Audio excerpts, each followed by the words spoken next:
I came across this mid-century modern record console cabinet at an estate sale, and I knew I had to have it. It had a few dings here and there, but was in really good shape for its age, and I really liked just the design and the simplicity of it, and just has this great mid-century modern look. I started by taking off all the doors and hardware, as well as the bottom legs for refinishing. I've got an idea for some handle pulls that will really work nicely with this. And for the hinges, I'm just going to remove these, clean these up, and then paint them black. I think it's going to. For the base, I'm going to strip all the paint off the legs, as well as the long piece going across.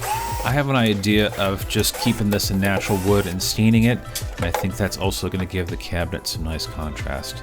So instead of trying to sand this all off, I'm actually going to try some paint remover, let that set up on here for a little bit, and then try and peel as much off as possible, and then I'll hit it with the sander after that.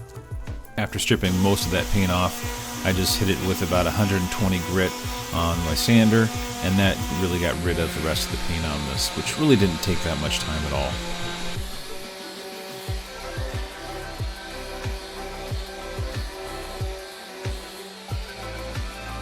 For the cabinet, I'm not going to sand everything off. I'm just going to give it a good scuff coat, wipe it down really well, and then primer it, which is going to be fine for this project.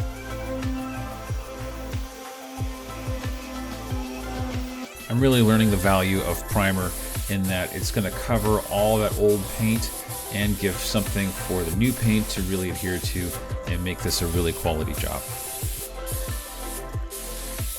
I did have to use a product to thin out this primer a little bit, and I did have to cover this with a couple of coats, but just make sure I get into all these little crevices and corners, and that way everything is covered nicely. Now, as far as the finish for the base and legs, I'm choosing this mid-wax antique oil finish. It's going to give it good protection, it's kind of really popping that pine, and it's going to be a nice contrast to this blue that I'm going to be using to paint the rest of the cabinet.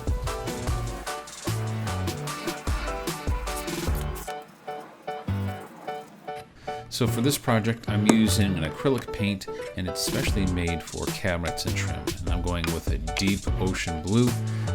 I'm using this easy paint that helps thin out water-based paints, and I'm actually putting a little bit too much because I'm used to using this with latex paint, but this acrylic paint is actually much thinner and actually flows a lot better. So I usually only need about half of this easy paint product when I'm spraying. So mix the easy paint product in with my paint, mix it up, throw it in the spray gun, and I'm ready to rock and roll. This paint sprays really nice. It's nice and level. It leaves a really nice matte finish when you're done.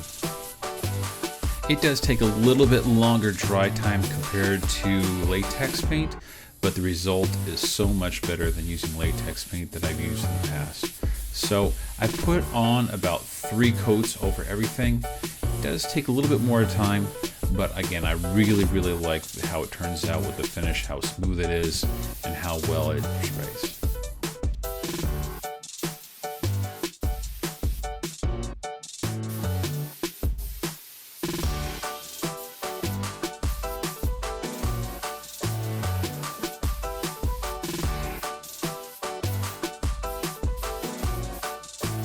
So after the paint dries, it's time to put everything back together. Now I'm reusing these hinges that came with this cabinet.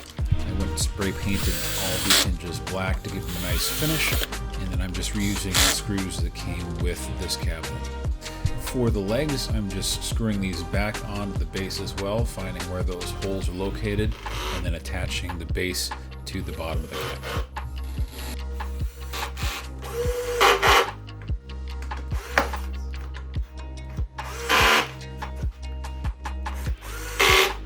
I did find some nice bronze poles for this. I think it's just going to give it some nice contrast and be the perfect addition to really set this cabinet off.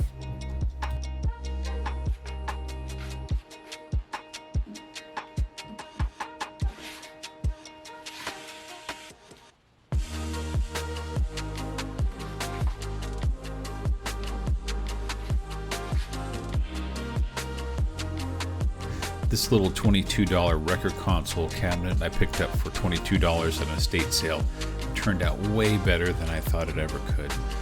took all that old paint off and gave it some new life, and actually sold it on Facebook Marketplace for $300. I actually took some dimensions off this as well to hopefully even recreate this unit one day.